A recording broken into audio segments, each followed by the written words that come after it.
and William Morelli, and I believe Bill has 10 seconds he wants to say on behalf of the two of them.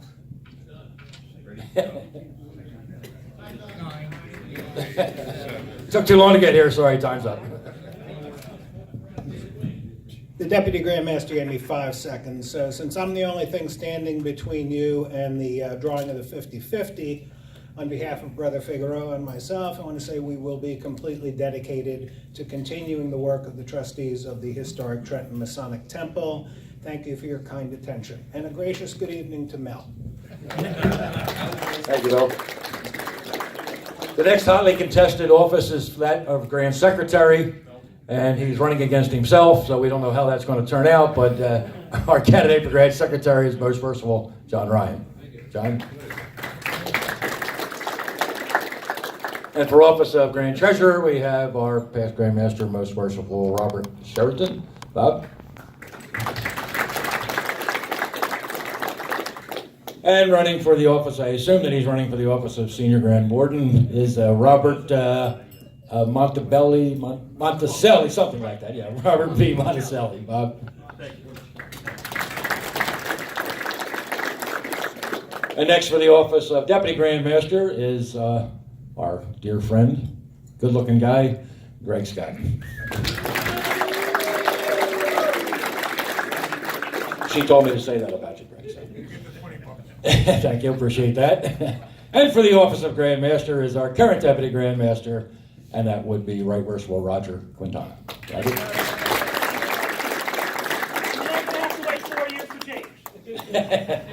And finally, for the office of past Grand Master, running unopposed, is most merciful Dieter Hees.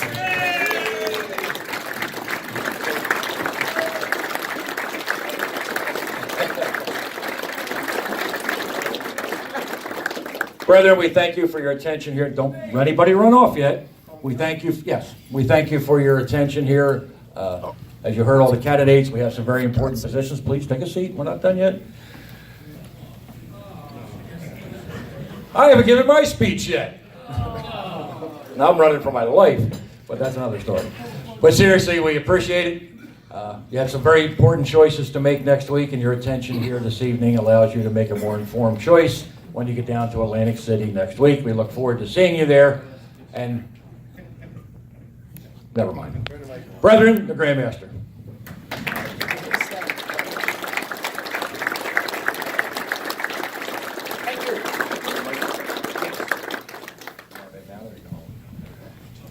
Well, you can hold it for me if you want. I can do that. Mr. President, Right Worshipful Deputy Grand Master, distinguished East Brethren, good evening. Good evening.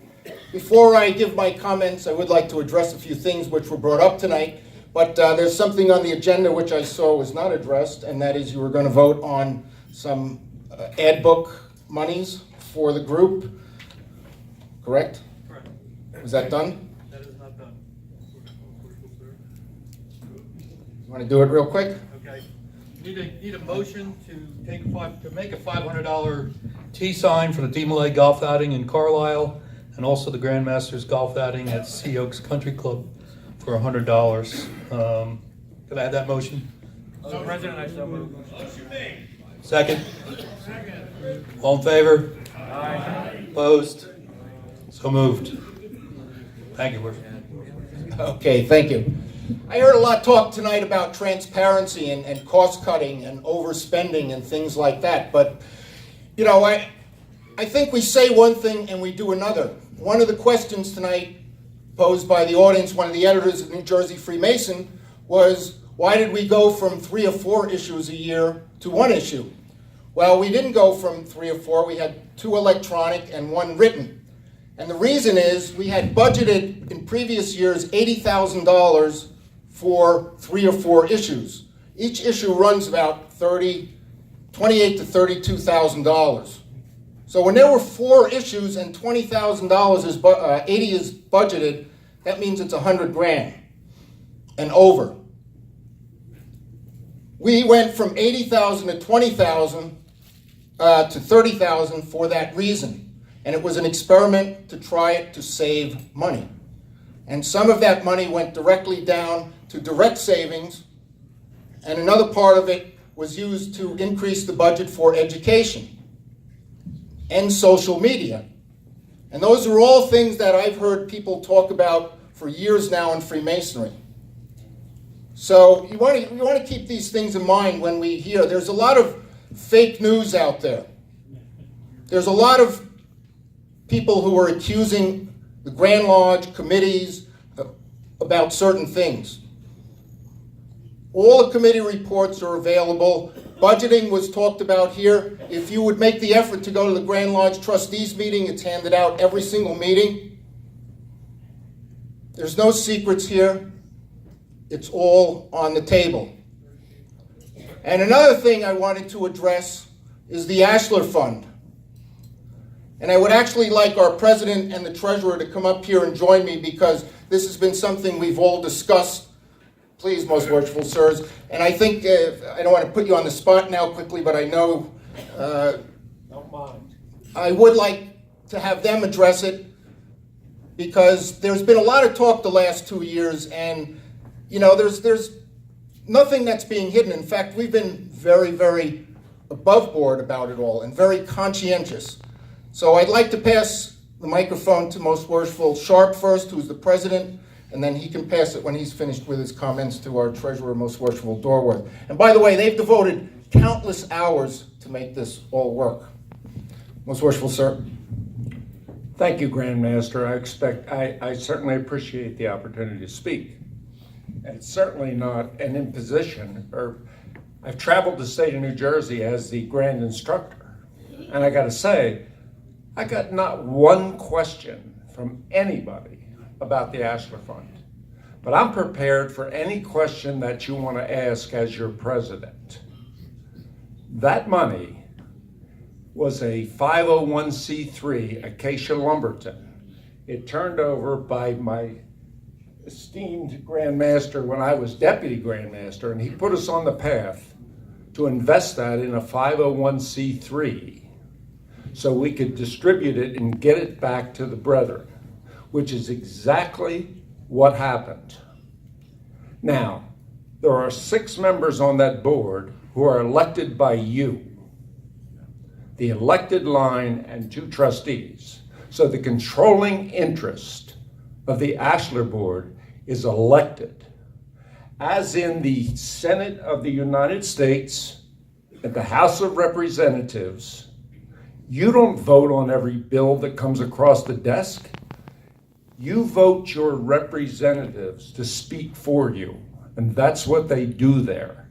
However, we've been through this with the Lone Ranger and all that nonsense called thieves, liars, and every other thing. And I'm here to tell you right now, not 1 cent of that money was ever used for any purpose other than to get back to the Brethren of New Jersey or a 501c3 charity supported by our brothers.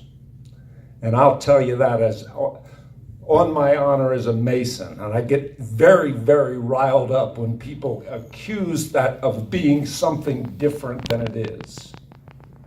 We can't come to you every time the DMLA maybe needs something, or the roof on the Trenton Temple was leaking in the old building and they needed a little help. They're 501c3s and we could help them. We decided as your representatives to do that. So that's what the Ashlar Fund is about. Transparency. Ask Brother Dorworth. Ask Brother Sharpe. Ask Brother Wilson. And as for it being Grand Masters, Brother Packer is on there also. And is Brother Cherney is on there also. And as is Brother Glenn Vischer is on there. They're your representatives on that board. That money is limited to what can be done with it, and we're doing the best through the Community Charity Fund, which half of what we make every year goes there. And it is distributed by a committee that is Billy Anderson, Andy Cherney, Jeff Schwartz, and Brian Sheets. Brian Cease, And Gary Olson. Gary Olson. They distribute that money. All we do is try to make some money to get it to the committee so it can go to the brethren of New Jersey. That's all that we do. And I'm here, and I'll be downstairs, and if you had a question about the Ashlar Fund, I'd be glad to answer it. There's transparency, brethren.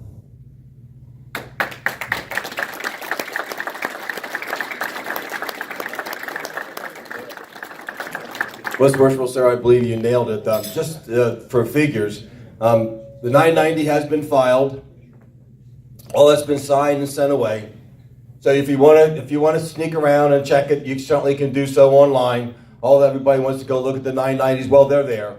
The feds have theirs. The state has theirs. I signed the documents. They're all there. Everything's straight up. The CPA handled everything. We started out with $4,886,000 from the sale of Acacia Lumberton that went into a 501c3 at the recommendation of our CPA attorney that I hired in 2013 to make sure that we were compliant and that nothing happened to that kind of money, since we did not have that kind of money. And that money went to us, brethren. It was properly invested. It's daily invested. And the returns have been fantastic. So if you want to mess around with the market and you do so, I'm sure everybody in this room does in some manner, we have done very, very well. $98,000 was the first check that was written to the Development and Outreach under Right Worshipful Brother Andy Cherney's committee, and another $100,000 was also distributed. Another $100,000 is sitting in waiting, if needed. To do what? Help the brethren. Thank you. To help the brethren. That's what it was for. Andy, are we helping the brethren? Sir, we've given out, last year we gave out $96,000 in 96 checks averaging $1,000 to brethren, their wives, their widows, and their children. Let me ask you one more question. Are you going to talk at Grand Lodge this year? Yes, sir. Thank you very much. So who's going to go to Grand Lodge and hear the report? Absolutely correct. No one's stealing your money. No one's doing nothing illegal. I think the Grand Master and Most Worshipful Brother Sharpe nailed it. But they're the numbers, guys. The 990s are done. Everything is done. In fact, I had communication today with our CPA, Donna Litka-Smith, regarding just some other information that I had questions about. I talked during the day. Everybody's on board. Everybody's working. The board, the committee, and we're working for you. I'm available, just like Jerry is, just like the Grand Master is, and anybody else that's on that committee. We're available to help you, answer your questions. There's your money. We're helping Masons help Masons. I mean, like, really. There's no theft. There's nothing wrong what we're doing. Everything is legal. I don't get it. But there are those out there that just have to find criticism. Ask me. Call me. I'll be glad to sit down with you and go over everything so that you're informed. Not a problem. I have no problem what to do it whatsoever at any time. Vince, you got a question? Statement. It was voted on at Grand Lodge to sell Acacia Lumber. It was voted on to invest that money. Thank you, sir. That's right. And we did do it, and we did it legally, and we did it up front. And that started in 2012 under Most Worshipful Brother Glenn R. Troutman. I'm available downstairs, but only momentarily because I didn't drive tonight. I know Mark Carl didn't bring me up, and like he thought, hey, I rode with Bruce. So not Mark. I know what you're thinking. Brethren, I'm available anytime. Thank you very much for your consideration. Thank you, Most Worshipful Sir. Thank you for the opportunity to speak. Yeah, I'm sorry. I just have a quick question. I'm not doubting of the great activities that the Ashlar Fund is doing, but I also remember being in Atlantic City when Most Worshipful Troutman was passing the chair to you, and he specifically said that money was going to be invested from the permanent fund. The money was supposed to go to the permanent fund. That's what he said. Correct. Is that accurate or not? And that would have been illegal. It could be. So we were voting on something illegal? Correct. And who proposed that one and let it go to illegal? It was found So out wait- after the fact. It's in the minutes. You can check the minutes. We could not put that in a permanent fund because we are a 501c10, and that is a 501c3. You're a financial guy, correct? I'm a self- That would be illegal, correct? I don't know the legality. Therefore, any motion that is passed at Grand Lodge that is deemed illegal is null and void.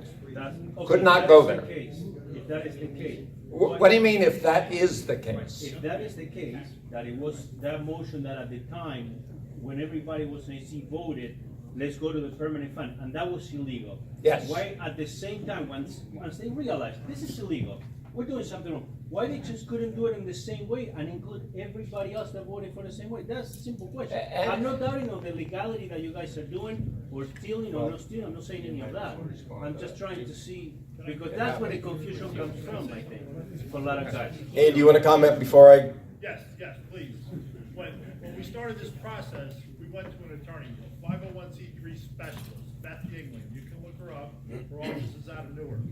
We spent a lot of time and went back and forth. We had a lot of conversations. Brother President and I were involved in that. I was a Grand Lodge trustee president at the time, and we went through numerous questions and answers and scenarios because we wanted to make sure the money could get to the brethren, but how could we do that?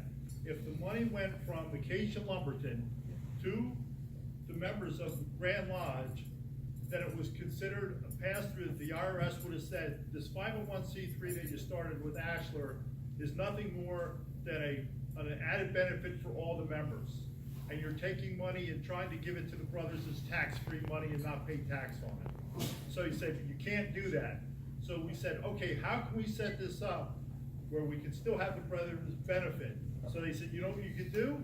You can set it up as a 501c3, and then we said, all right, what we're gonna do is we're gonna say half this money that we invest that comes back will go to the wives, the widows, the orphans, and the brothers of the state of New Jersey for those that are in a destitute or like destitute condition, so that we are able to help them in their time of need.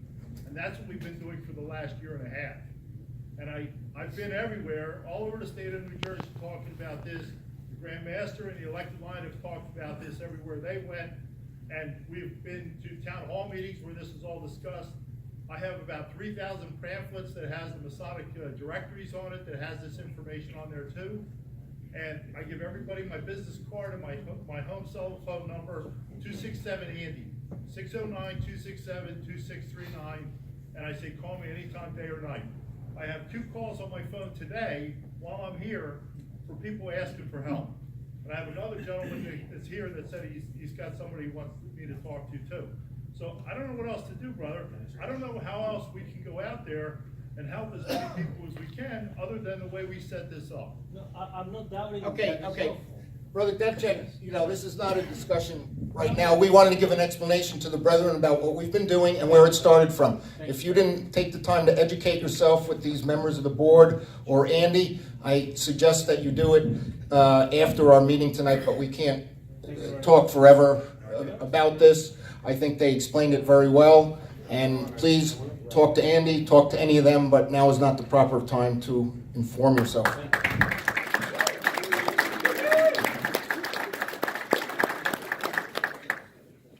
Well, I guess I have to throw out the rest of what I wanted to say, but April 7th, this Saturday, we're going to be doing a cornerstone dedication for the Coast Guard Enlisted Memorial. Many of you know about it if you're available. 12 o'clock, Cape Island Lodge. Please join us.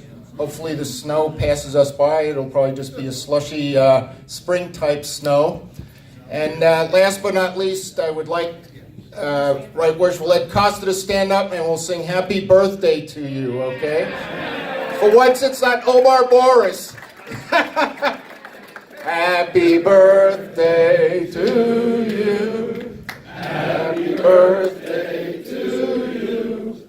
Happy birthday, dear Eddie. Happy birthday to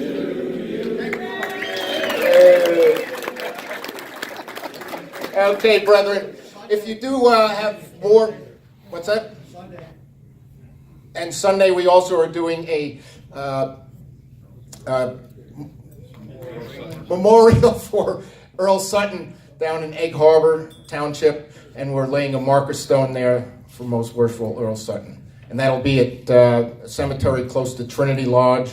And I know we have a few members here. Armin is here. You want to stand up? I think everyone knows you who would come. Yes, yeah, it's 563 Zion Road in Egg Harbor Township. The cemetery is about 0.8 of a mile before the lodge. If they get off the parkway at 38, come down Chilton Road to Flyer Road to Zion Road. Okay, we'll figure it out. Thank you.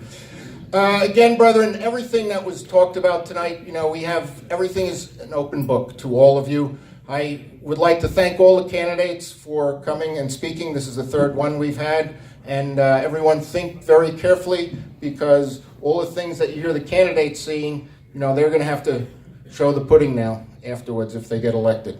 Thank you very much. Safe driving, and hope to see you all in Atlantic City and the installation of our Deputy Grand Master.